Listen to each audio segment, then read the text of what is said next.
If you Cool. need to Perfect. go to the bathroom or anything, feel free. It's all good. I've not drank enough water today to need to pee. Just shoveled in like a bowl full. Just a load of cereal, yeah. I was really impressed by that, to be fair. I was like talking to my manager on the phone the other day, and I was eating cereal, and I was like, I'm really sorry, like I know this is really rude, but like I don't want it to go soggy. And he was like, it's fine. And he was talking to me, and I was like, crunch, crunch. Then he called me the next day, and I was like, I'm eating cereal again. And he was like, okay. And then the next day he called me, just it's been a really busy week, and I keep missing breakfast and then having cereal at like fucking 2 p.m. He called me the next day, and I was just like, guess what? And he was like, what? And I was like, I just made myself a bowl of cereal. And he was like, mate, it's 3 p.m. Like, at what point in the day do you realize you've missed breakfast and you just need to move on? You just need to go for another meal. Yeah, just make yourself a bowl of pasta, you freak. Do you want to know something that's very weird and a lot of people judge? You know Keen, you work with Keen. Yeah, sure do.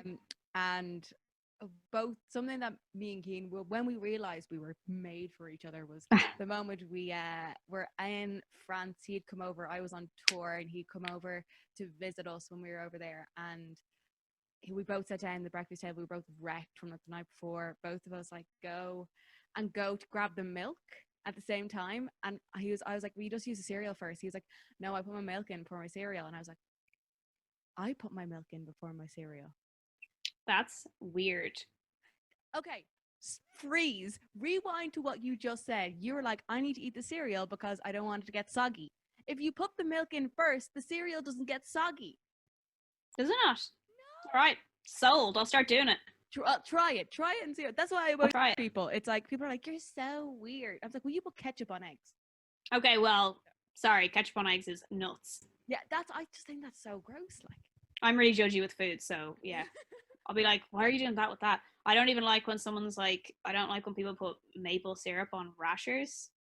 Fuck off. That's different. Well, one of those is a dessert, and the other is a different thing. So I'm like particularly bad. No. Or like peanut butter on stuff. I hate peanut butter. I don't get the whole thing of peanut butter. It's gross. It just tastes like peanuts. Yeah, it's disgusting. It's not a dessert either. Yeah, and when people are like, "Ooh, do you want a brownie?" And it's like, "Yeah," and they're like, "There's peanut butter," and it's like, "Why? Why did you do that?" Nuts in baked goods are a sin. Stop doing it. Stop doing it. And like, we're on the same page. Yeah, I'm the same. Like when it comes to like even like chocolate bars, you know, like chocolate bars that have like the fruit in them. I'm like, I'm so glad you made that face. I'm the exact same. Just it's chocolate. Yeah, and maybe put a biscuit in there or like a wafer. Or a caramel. But like caramel is in the chocolate family, really. So like they need to putting in other stuff. Just you don't like. I always feel like when they put like bits of fruit or nuts into something, you're like, stop using filler. Yeah. Give me the chocolate. Give me the chocolate. I didn't pay for this shit. Yeah. For fruit. Yeah, I would have bought an apple. It wouldn't be dried and it wouldn't taste all horrible. Like when they put raisins in baked goods. I don't get raisins. Raisins are kind of just remind me of like old grapes. They just remind me of like a grape got really old and gone off. Is that not what they are? Like they're dried grapes, I'm pretty sure. Right, yeah. Same. Yeah, but it's just me. To me, it just looks like a rotten grape. And I was like, yeah. It also reminds me of like being told as a child that they were sweets and like just feeling lied to. Yes. What the fuck? Like, no. Yeah. I don't get that. My friend actually was given melon loads as a child. So not like a friend I had in secondary school, but whenever she did something good as a kid, her mom would give her like a slice of melon as like a treat, as like a reward. So she always associated melon with like being rewarded, like that was her treat. Nice. Then it would like we'd be like in school and I'd come in with like loads of like, because I love melon, and I'd be coming in with like, oh my god, can I have some? And she'd be so delighted with this one slice of melon because she had this like thing in her head. Yeah. I get rewarded from this. A Pavlovian theory or whatever. Yeah. Exactly. Okay, well, yeah. Hey everybody, welcome back to the Making It Music podcast. I'm Heather, your host, as per usual. Delighted to be back with you once again. 2 weeks since I saw you last because we had the X Collective interview about 2 weeks ago, and there was so much said about that. I thought we'd give it a little bit of time, make sure a load of people got to listen to that. This week is a very, very important week. Not only am I joined by someone absolutely wonderful who I've been obsessed with their music for a while. I don't know if you guys have noticed, I normally bring on the people who I'm like really obsessed with their music, that I get to dive into their heads. This lady love is one of them. But this is the last episode of Making It Music for season 1. This is our 26th episode. It has been an absolute blast doing this in September. I've got to introduce so many amazing Irish musicians, got to dive into their heads and talk about all things that are to come. And I can't wait for September to do it again. But let's focus on today, right here and right now. I'm joined by an artist who has been described as standing head and shoulders above the folk mainstream, who crashed onto the scene back in 2016 with Hollowed Out Sea, and since then has just gone up and up and up and brought out countless singles, about to bring out a new album, gone to nearly every festival in Ireland, festivals over in England. It's just a fantastic career. Ailbhe Reddy, thank you so much for joining us today. Thanks for having me. You make me sound very good in your preamble. Because you are very good. Thanks. I'll talk you up till death. Okay, perfect. Thank you. Yeah. So you're doing my eulogy. I have that sorted out. No worries whatsoever. I will totally stand up there. I'll make it into a song, a musical eulogy. Yeah. Like a 2-part musical eulogy. Just talking. Beautiful. I'm down. Thank you so much for coming on. One thing we like to do in making music is a bit of a game to start us off with, just a bit of fun. Okay, so it's a game that I like to call This or That. So what I'm going to do is I'm going to give you 6 musicians, 2 at a time, and you pick between the 2. Okay, so I've done a bit of research on like music that you like and music that you've been inspired by through your life. So hopefully I've gotten a bunch that are suited to you. Okay, cool. So first one, Angel Olsen versus Big Thief. Big Thief. Ooh, jump straight. I love a person who's like always Big Thief. Yeah, great. I fucking love Big Thief. Okay, next one, Julia Jacklin versus Land of Talk. Julia Jacklin. Ooh, I'm loving you, Ailbhe. You're like bang. I wouldn't have to. Or am I meant to be thinking? I thought I was meant to be jumping on it. Yeah. Here we go. That's the thing. I'm ready. Go yeah. Yeah. Okay, last one I have for you, and this is a bit of ones that I was reading from that your family really liked and that you kind of grew up listening to. Bob Dylan versus Leonard Cohen. Leonard Cohen. Nice. I was kind of like, I was thinking, is she going to go Bob Dylan because of the guitar? But then I was like, her vocal melodies and like her writing style is very much kind of like more Leonard Cohen-y than. I mean, Hallelujah has been done to death, but I mean, he still wrote that song. Yeah, so my mum gave me a lyric book of his when I was a teenager, so it'll always be right in my heart. Right in the heart. That's so nice. A lyric book of Leonard Cohen stuff. That would have been class. Yeah. People just think Hallelujah and they're like, no, there's so many more amazing songs. You wrote like 70 verses to that as well. It's insane. I remember when you read through the verses, because that's like a grade 4 singing song for like right. Okay. Right. I remember when I was given that piece, I was like, oh cool. So I went to look it up and I was like reading all the verses and it just gets darker and darker and darker and darker. And it's like incredible. Yeah. I've been obsessed with that song since I was a kid. If you think about like the context of when it was written as well, like that he was talking in that way about religion and stuff is pretty amazing. There's parts where he's clearly talking about sex and then also using like religious phrasing to talk about that, which is like, I mean, loads of people have done it since, but he did it pretty early. And did it well. Yeah, exactly. Talking about like earliness and like talking about you and Leonard Cohen. Leonard Cohen and Bob Dylan were kind of some of your early inspirations. But what was like? Did you come from a musical family originally, or was you kind of like the musical thumb? Yeah, that's kind of a hard. It's not a hard question, but it's in. Most of my family members definitely have an interest in music. Like, my mum is a music lover for sure, and she got us all. She just thought kind of like we should all learn piano from age 4 till 12. Yeah. So we all did that, and my sisters, my brother, and me all kind of liked music, and there was a lot of music in the car when we were kids. My dad's not into music at all. Like he'd be very much just like, I like the Rolling Stones because they're a band from when I was a young man. As opposed to actually listening to them ever. But so in that context, but I'm the only one who really like kept up an instrument. My sister is a DJ and like does podcasting and stuff now. So she got into music, the music industry when I was a teenager, as in she was working in radio stations. She worked in Phantom FM and TXFM and Today FM for like 12 years. So she was always like really interested in music, but there was a love for music there, but nobody was actually no one else was interested in writing it and stuff. So you played piano for years. What made you pick up the guitar then? Thought guitar was cool. Yes. Because if you think about it, like this was the kind of 90s, early 2000s. So the only cool piano band at that time was like Coldplay. And all this music I was listening to, I was like really like dead into like Foo Fighters and like Jeff Buckley, and not that those two things are like at all, but I was just into like all these like dude rock. Yeah. Yeah. That's class. I like. Was when you were younger though? Did you have any kind of like female inspirations to look up to? Like I saw that your sister was a huge fan of Fiona Apple. Fiona Apple. Actually, I remember seeing a Fiona Apple CD in her room. I think she was like a fan because obviously Fiona Apple was just massive in the 90s.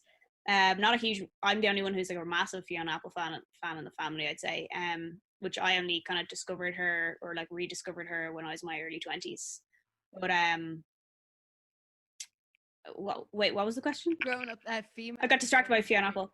No, it's okay. Everyone gets distracted by Fiona Apple. I remember my mom, Carly Simon. My mom used to play that album in the car a lot, and the Carpenters, and obviously the Corys and stuff. I mean, the 90s are kind of a magical time in music, and if you think of like Sinead O'Connor and all these different Irish musicians who were huge, and it's just not happened since. The last time Ireland actually supported Irish musicians. The last time we were good enough to be on radio. Yeah, imagine that. Imagine being good enough to be on nuts. Radio. Yeah, crazy. We're all striving for it. Maybe someday.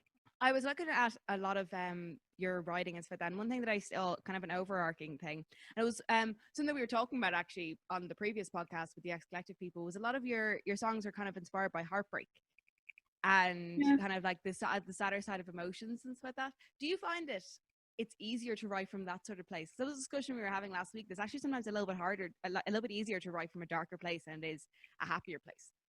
Oh yeah, I think like most songwriters will say that. Like, I think I can't remember who said this, but Maria Abramovich, is that how you pronounce her name? She's an artist, but she said, I'm obviously woefully misquoting her, but she had this amazing quote that said like happiness doesn't need to be transformed into something else, sadness does. That's why people create one out of sadness. It needs to be transformed into something. You need to like use the pain. Yeah. You don't need to do that with happiness just is.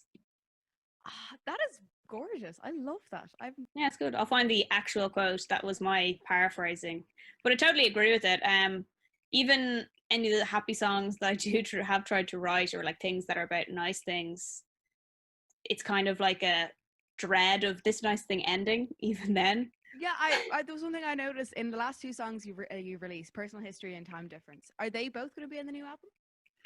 Yeah, well, Personal History wasn't like, it was just a live video that we just kind of threw up because so much stuff got cancelled with COVID. I felt like, I was meant to be at South by Southwest and doing all these shows in the States and stuff like that, and I kind of just wanted to put something out to be like, this is the sound now. So yeah, Personal History is one of the main tracks on the album.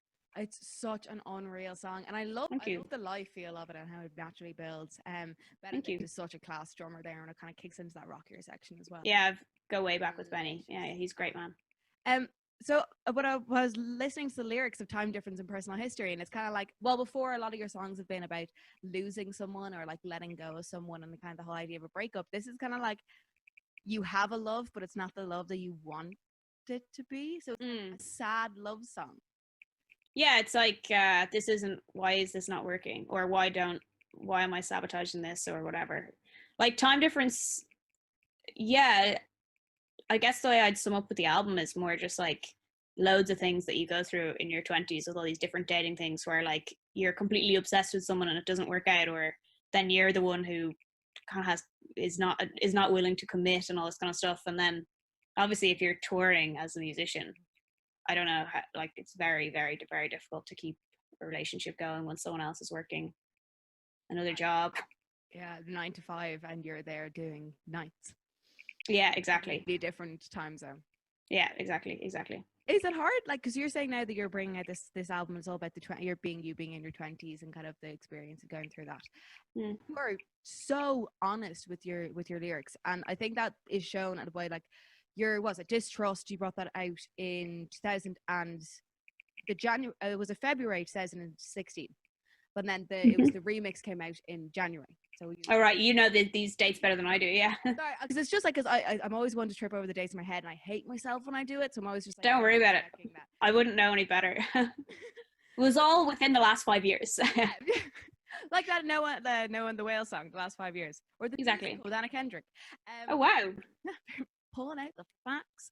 Well, you released that in February and has 3.5 million streams on Spotify, which is insane, right? But something that I've just talking to different people and noticing, like looking at your Instagram and seeing the comments about your music and stuff like that, is people love how honest you are, and how like you're, even when you are like, you're honest, but you're very like, people can understand your lyrics straight off the bat. You know, when they hear the line that you say, they've said that to themselves at one point. Yeah.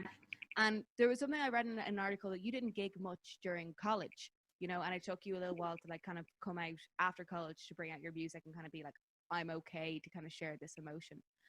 What was that process like of writing all these songs, having them there that were so personal to you, and then having to get up on the stage and be like, here's my soul, I hope you like it? Yeah, I was extremely shy as a teenager, and even in my college years or whatever, I did an arts degree. I did 3 years there, and I was just really shy and just had very little confidence.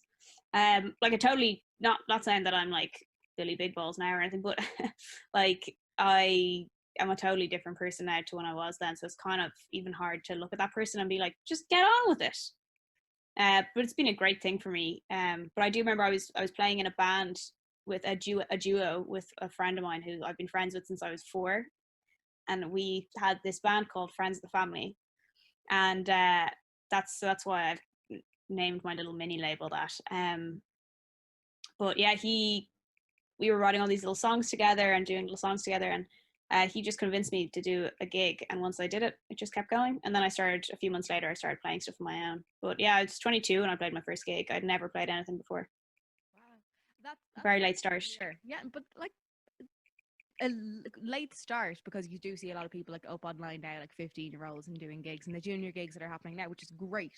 But it's trying to show people that's kind of like, you can still start later on. Like someone in my year who's doing very well for himself now didn't start music till he was like 46. That's it. Like, well, that's just, I think that maybe the music industry likes people who are very young because it's easier to push them into a mold.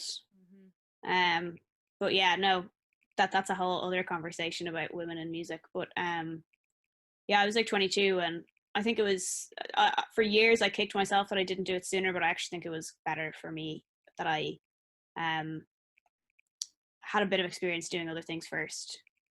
I guess you had the time to kind of work out your sound, you know, knowing that like, this is my sound. This is God, no, I wish that was the case. It was more just like figuring out myself as a person, because the sound has changed. Like I used to like not want drums or anything. I just wanted to be like, when I was a teenager, I wanted to be in like a rock band, and then when I was in like my early 20s, I was like, oh, I wanted to do like really soft acoustic stuff, like no drums, just nothing, just acoustic, which is vocal, and which I still have a love for that, but and I would write all my songs in that kind of format where I can always strip them back. But yeah, no, definitely. I spent a good few years there releasing and working on stuff that I was like, this isn't me. And your new album now, though, you're bringing it out. You've taken a while to kind of put it together. You recorded it last summer, which was class. Yeah. Do you think this is kind of like, you're bringing it now, your first kind of as a debut album almost? Is this you, that this is Ailbhe Reddy, this is all I can do, this is all the sounds that I love? Because yeah, the 2 tracks you brought out, they're a bit different. Like Time Difference is a bit more poppy, and Personal History is a bit more poppy.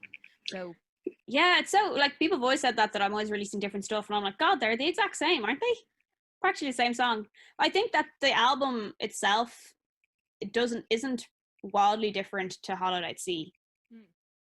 Different production style, more mature songwriting, I would hope. Like, my voice sounds different because I've gotten older and I've gotten more used to singing, and more used to studio time, and also like arrangements that I arranged most of the album myself. Yeah.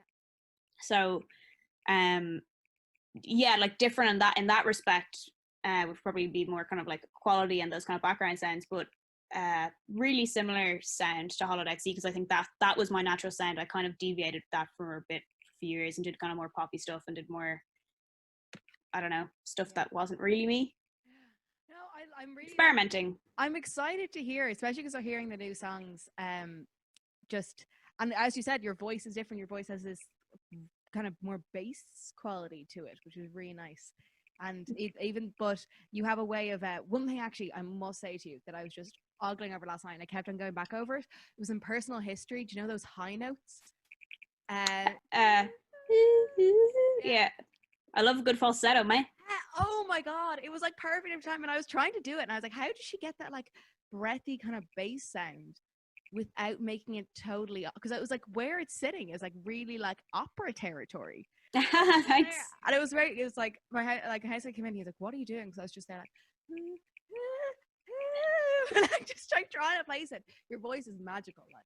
Thank you. I actually am weird. I'm good at falsetto, and I'm good at like the middle, and then there's a middle part there that's at the edge of my like head voice, or no chest voice. I don't know. Yeah. I didn't do songwriting, but when it's at the edge there, I'm like done, can't do it. And usually a lot of main vocals for like females, like female songwriters, that their music, that it falls into that range, and I just can't sing it.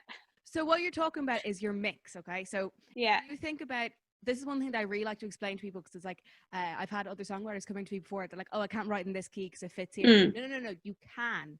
You just can't yet. So basically, our voice is just it's just two sheets of muscle. That's all in your throat, right? And it sits very like nice and flat, like very nice, like two fat little things just down here when you're talking and when you're singing in your lower voice, okay? And then as you get higher, it stretches up and becomes really thin, okay? But it's that part of it when it's stretching and having to get used to stretching and not going sitting down here, just sitting up here. So the thing, what that you're talking about is your mix, okay? So that you can cut this all out, but no, it's good for people to learn. Yeah. So if you imagine your voice almost like an infinity symbol or like an 8, okay? So you have your head voice up here, and then your mix is there, your chest or your speak voice, and then comes up into your mix again and into your head. So it's that mixed part in the middle. So what I'd recommend for you to do, even just like for the next little time, those liberals, you know, because curious, you have Helen Murray and Neve and all them who are insane. He's given me loads of tips, yeah. But just be gentle with it. A lot of people, because I had such a bad mix for so long, a lot of people are just naturally very good at like not realizing a mix is there. But there's a few of us who focus very heavily on our lower voice and then flip up into our high, and the mix gets very weak because we don't use it. And so like bring yourself, just be gentle with it. Because like you do sing in your mix a good bit when you're coming up into that ooh, ooh, ooh, just before you're kind of singing in it, and it's really nice. Sorry, thanks, this is just me being like, no, it's actually the infinity symbol makes more sense. I've heard the thing, I've been told about the mix before, but the infinity symbol makes it isn't it James Music Morrow like spent the whole time that he was doing that song where he goes really high, he like every day in the piano he was like going up note by note to it. There's a few songs in the album that are like very much in my mix or whatever, that are they're more fun to play live because you're really going for it. You can't go for it when you're like down at the little low notes and you're in the little high notes. Like the end of Personal History is very like. Oh, I love Personal History. It's such thank you. So going on, actually, you've been really madly busy during this quarantine time. Like you're planning to release an album in the fall, but you've been keeping yourself well busy over the last little while. And one of the things that you've done, so before going back again, you were releasing this album in autumn time. You're meant to be going to America this year. Obviously the America fell through because of COVID, and so did your label, the BDI Music, over in London. Oh no, sorry, I'm still with BDI. They're my publishing. Yeah. Fantastic. Oh, fantastic. Sorry, no, I was like talking to obviously just label stuff with COVID, as in record label stuff with COVID. That was. There were a few things that there were a few people we were talking to that was like very positive, was South by Southwest, but just wasn't going to happen because it's too risky during a pandemic and recession, I guess. So yeah, that was kind of. You took the reins into your own hands and you started up your own little. Yeah, friends of the family. That's fantastic. Tell us a bit about that, like the whole idea behind it, the process of setting it up. So I'm working with a great team of people who are kind of the label services, who are called Republic of Music. They're based in the UK, and I'm just working with them, and running my own like little label. I'm just doing it for my own album for the time being. I'll see kind of how that goes. It's a lot, but it's going well. It's pretty nice. Would you ever think of tying the friends of the family in with Vita, or you did the whole tour with Maria Kelly? Yeah, they've got their whole thing going. They're incredible. Yeah, they're really really good. The time I think I'm mostly just gonna work on this album just so I can concentrate on the one thing. And then hopefully we'll release another album next year. Just get going with it. God, double album in a space of like, because I've been sitting on this one for so long. Yeah. How is it actually? Is there like a feeling there of like you having it in your back pocket and just being like, I want it to go out? Yeah, definitely. That's why I was like, okay, I could wait till September and still be trying to chase down the right label, the right like little indie label for me, and see what happens in a post-COVID world. But at the same time, I'm just like, I just want to get it out. Or like, because like a lot of like majors and stuff are like holding back releases because they want to wait till people can gig and they can do the big, and they start recouping money and stuff. And fortunately for people who are with major labels, that's what it boils down to, is when and where they can make the money back. But for me, I'm just like, I have this recorded, so let's just put it out. Yeah. What made you delay it so? Because you recorded it last year, so obviously you're planning on delaying it until like before COVID. What made you kind of push it back like so far in the end, until like, if you have it now, what's making you wait now until fall or autumn? Well, because I'm releasing other singles before, so it'd be pretty standard to release like 3 or 4 singles before you put the album out. So that's what we're doing. Yeah. Excellent. So we're gonna have 2 more, because you said Personal History wasn't even part of those singles. No, that's not. That was just a live cut that we did in studio. That we did in studio like a few months ago in Windmill Lane with Cian Sinnott. Yeah. So that's not part of the album. The like, there's a studio version of it on the album, but yeah, we're gonna put out 3 singles and then 1 single like with the album on the day of the album release, which I'll be announcing or whatever. I hate having to hold stuff back. I've been told to, but I'm like, who cares? I should just be able to say what date it is. No one is that doggedly chasing me for the date of release. But yeah, so we'll have 3 more before then. Oh, fantastic. So yeah, definitely everybody go on to Ailbhe Reddy, Spotify, go pre-save everything. Thank you. Do it. I'm very excited for it. I just can't believe there can be 2 more. Like, I was expecting 1 more, but now hearing that the Personal History is kind of like a sidetrack. Yeah. There'll be a single like every month until the release of the album. And you were just talking beforehand, you are currently sending out t-shirts to people. I am, yeah. So they actually went down a storm, and I picked them up last week, and they're pretty much all sold out. Of a few black ones left, but I find the post office really intimidating. I'm just very scared that I'll do something stupid or send it to the wrong place or put it in the wrong. I don't know. I shouldn't be intimidated by the post office, but it's this fucking scary, spooky place. Generation of emailers going to the post Yeah, exactly. I have to talk to a person. It's like when you have to do something, you have to call a number. And is there any way I can do this online? Because I'll spend 3 hours doing it online rather than have a 10-minute conversation on the phone. I've become very opposite to that recently. It's just kind of like, because I have to talk to people so much for the job, I'm just kind of like, someone just get on the phone, just talk to me. I can't deal with robots anymore. Like, it's so true. But I worked as a receptionist for like 4 years, so I used to be constantly on the phone. But it's just this weird thing now, and I'm constantly on the phone now, but it's just I answer it. Yeah, it's as opposed to me calling people. It's more just when you have to like call like ESB or something to ask about your gas bill or something like that. So I can't talk to this. I can't talk to this person. It's a full like, you're gonna end up on a menu, and then you're gonna talk to one person, then you're gonna end up on another menu, and then you're gonna talk to another person, and they're gonna tell you you're not you're not telling the truth, and that you have to pay the overpriced bill anyway. And you're just like, I don't want, because you're like,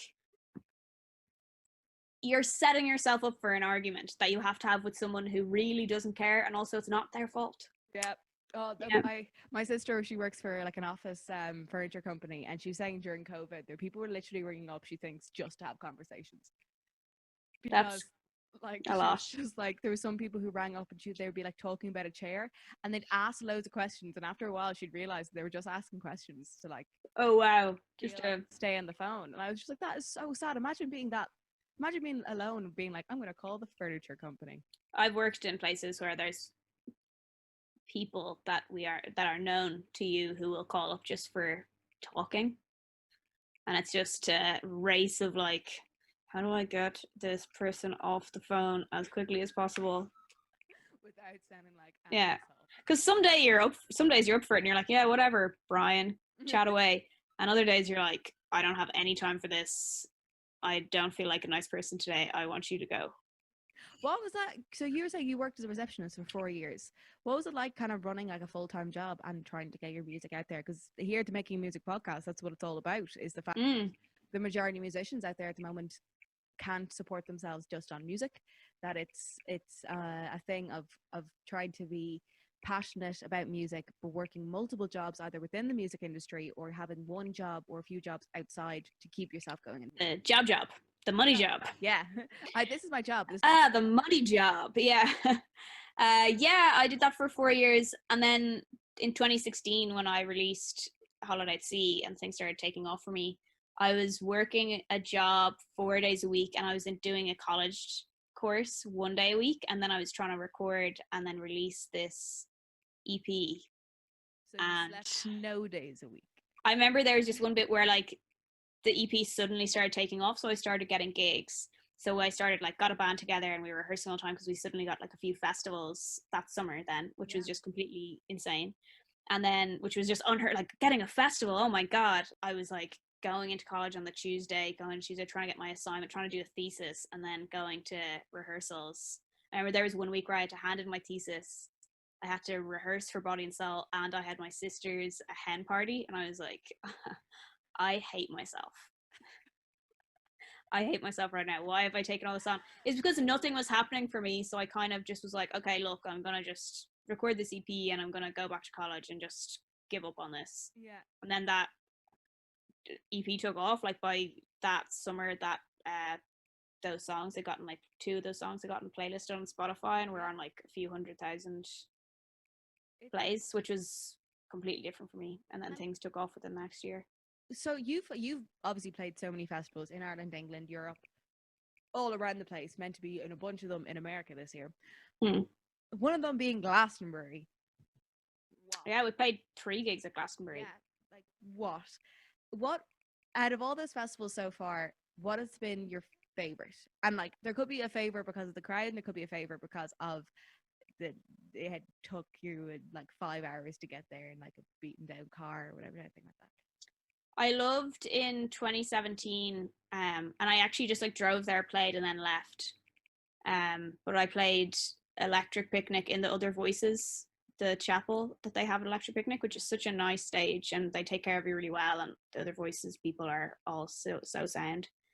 It feels like a real community when you go in, which is like obviously not the case in a lot of things, but really, really nice. And I played Other Voices that year. The year before I'd been on the show that year, and I played Electric Picnic, so it was really nice going back and meeting all the same people again and like chatting and stuff. It's just a really nice setup that they have, and that was just a great show. It was packed out and people were like singing a few of the songs and stuff. It's just really nice. And actually that was like the first time I saw Pillow Queens play. We were on the same slot, so like yeah, that was the first time I kind of ended up hanging out with any of them as well. Yeah. They're an unreal band. Yeah. Glastonbury was obviously unreal just to be there, and it was like it's really good crack, but I was only there for like 2 days and I had to come back to play Body and Soul. It's a few really nice ones. Yeah. Festivals. That must have been a nice like going to Glastonbury and then flying back to do Body and Soul. And I'd just come from playing Paris Music Week. It was so weird because I was just exhausted, but like kind of like there's these weird things that happen in music, especially if you're like really broke, really tired, and you're in a position where things are starting to happen, but you don't really have any money to back it.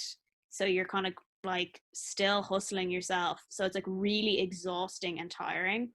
And you're obviously chuffed, but there's this like weird like background thing of like, okay, now I have to go and do this other thing, and I have to get like a 2-hour train to do this other thing rather than getting a car, and you're like lugging around gear with you all the time and your back is in bits and you feel awful, but you're delighted.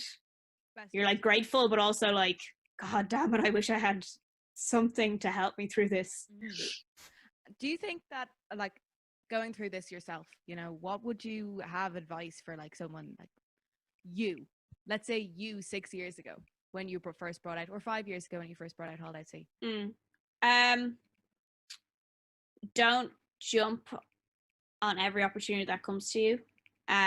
Appreciate the people who are really good to you, because you'll meet a lot of people along the way who aren't great and that will take advantage. So appreciate the people who are out to look after you. Always just thank everybody, thank every little tiny blog that gives you support or whatever, because there could be some day where you release something and no one cares, and isn't it great?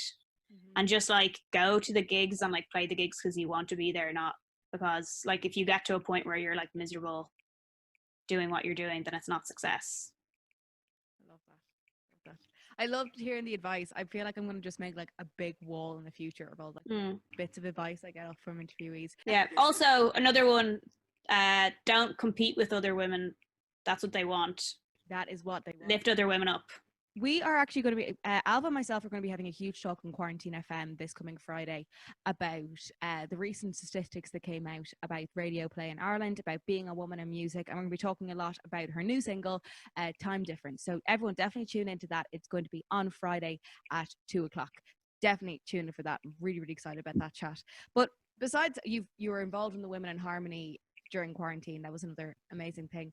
But you lent your platform, you lent your voice to kind of bring light to something that not a lot of us knew about, was direct provision in Ireland at the moment. Yeah. You were talking a lot about that. Well, yeah, there's a few people who are really passionate about it, and I think anything that I say, I want to like start with like, people shouldn't feel like it's an attack on them when people are using their platform to talk about it, because of course you don't know what's going on. The centres are placed out of the way in the countryside where they have no access to anything. They are barely reported on the news. I think I heard it on RT News once, one mention of direct provision, that in the whole 3 months of quarantine I had like 6 o'clock news on every night and I heard them mention once. That is appalling. It's our generation's Magdalene and Laundries, except I would say arguably as bad or maybe worse. I'm not sure, like I wouldn't know enough, but like it is our version of that, and I think that our kids will be asking us, did you not know what was going on? Why didn't you do anything about it? Yeah. Like, but it's because people don't know. It's because it's purposely being kept out of you. And that's not me being a conspiracy theorist. If you look at the coverage from all the main news outlets, they're not covering it enough. Like the Journal cover it a lot, the Irish Times cover it sometimes, but not a lot. RTÉ News barely cover it, and that's why people don't know, and people do care. And I think that people also would care a lot more if they knew that it's being run for profit, because I think that nobody wants to think that, like, it's constantly been pitted. Leo Varadkar pitted homeless people against direct provision asylum seekers when he was asked about it in the Dáil recently. I think that's a disgrace. I think it's completely disingenuous to suggest that it's one or the other. It's not one or the other. They don't have to be running it as a for-profit system at all. Nobody should be profiting off the back of asylum seekers. No one should be profiting off the back of someone's misery. That's just no, called what it is. They're profiting off someone's misery. It's extremely exploitative. I'd like to thank you, because I didn't know a lot about direct provision before seeing everything that came out, and one of my main people that was educated me was yourself. Oh, thanks. By putting stuff up there and talking about it. Do you think that in the next, especially now with the government that's now in there being kind of very similar to what we've had before, do you think that people will listen? Do you think that there can be change? Like 2020 has been such a huge year of shit, but of change, of people standing actually recognizing that things, we don't want to go back to the old normal. We want to go back to a new normal. Do you think that since all this uproar, do you think that things will change with direct provision? I don't think that the government will do anything off their own bat, but when has a government ever done that? It needs to be political will that's pushed forward by the people, which unfortunately has to be people talking, having conversations with their parents, having conversations with their friends, hard work group conversations where they're the person at the party who's saying like, no, this is how it actually is. Because there's no way any reasonable person, even people who say we have to look after our own people first or whatever, like those people who are bitter, they don't want to think of their tax money going and lining somebody else's pocket while there's asylum seekers sitting in a centre who are getting 38 quid a week and being served rice twice a day. Like, that's appalling. Nobody wants that. Just, there's some people who care about it a lot more, but I don't think anybody wants that. I think people are reasonable enough to know that it shouldn't be for profit. One of the best systems that we have in Europe is the NHS, because it's not for profit. It's a public entity that serves the public. It doesn't serve anybody else. It's not putting money in somebody else's pocket. Like, the direct provision could be run so much better. And what we have to look out for now, if the government have pledged to put in a new, more compassionate system in place, what we have to look out for now is that they don't just do a switch and have something else in place that is as bad. Exactly, which is often what happens. I mean, direct provision was put in place 20 years ago as a temporary measure. 20 years is not temporary. And I also think that sorry, what was I going to say? Oh, we have to make sure that there's not just a turn and they don't start just deporting people. That's the way that the fear is the thing of them taking end direct provision as end taking people in. And it's like, we don't want that. We just want the money that we put towards our taxes to go towards helping those in the country instead of helping you. Yeah, and it's like Leo Varadkar isn't getting money for a direct provision centre. It's like, I'm not saying that, but there are companies that are, and there's plenty of like Irish owned companies that run like 6 or 7 provision centres, and they're making millions and millions every year. And a business cannot be counted on to run something like that, because they will always cut corners to make profit, because that's what businesses do. It just shouldn't be run like that. It was a very eye-opening time. This whole time in general has been absolutely between the Black Lives Matter movement, between obviously direct provision, and now with a lot of women coming forward about sexual assault. We all need to take a step out and start believing each other, start speaking up, and realizing that, hey, what we used to have wasn't working. Thank you, Ailbhe. Thank you so much for coming on the podcast. We're going to be having a chat on Quarantine FM. We'll be playing a shitload of your music. It's gonna be okay. I can't wait. Just before we go though, I have another game for you if you'd like to play. Yeah, absolutely. Okay, so this is what I like to call Desert Island Discs. Desert Island playlist, right? So you, my dear, are about to be taken away from the direct provision, away from the hypocrisy and the racism and the homophobia and the sexism and everything. And you're going to go to your perfect little island, okay? Yeah. You are going to be brought, and you're allowed to bring 5 albums with you. What would you bring? When the Pawn by Fiona Apple, Crushing by Julia Jacklin, Capacity by Big Thief. 5. I don't know if I can do 5. Fetch the Bolt Cutters by Fiona Apple. There's definitely more. 70 verses of Leonard Cohen's. Yeah. A 5th album. Now it gets hard on the 5th. I don't know. There's so many. Oh, The Party by Andy Schaaf. That's a great album. I love that album. Yeah. They're beautiful. Ailbhe, you were like bam, bam, bam, bam, bam. This is great. I know what I want. Yeah. And that is what you need. That's why everyone should follow Ailbhe Reddy. She is a fantastic musician who has constantly bringing out new incredible tunes. Like since 2016, but there's been what, like seven releases? Loads. Yeah, loads. Like a mental amount. And everything you release just seems to get better and better. Everything Thank you. is just this new side of you that we haven't heard yet. And I know Thank you. For yourself, you're like, oh, my songs are the same. To the listener, they're not. To the listener, there's this little bit of Ailbhe that we get given every time we hear one of your songs. And that's really nice. Thank you. It's beautiful, and thank you so much for sharing your music with us. No problem. So Ailbhe's new singles, Time Difference, is out now on Spotify. You can go and check it out. Spotify, Apple Music, everything, all the streaming. You can also check out the music video on YouTube, which is Amazing. I love the music video. I love your suit. I want that suit. I almost wear a grey suit. Could you imagine? I know. Oh my God. That would have been a completely different music video.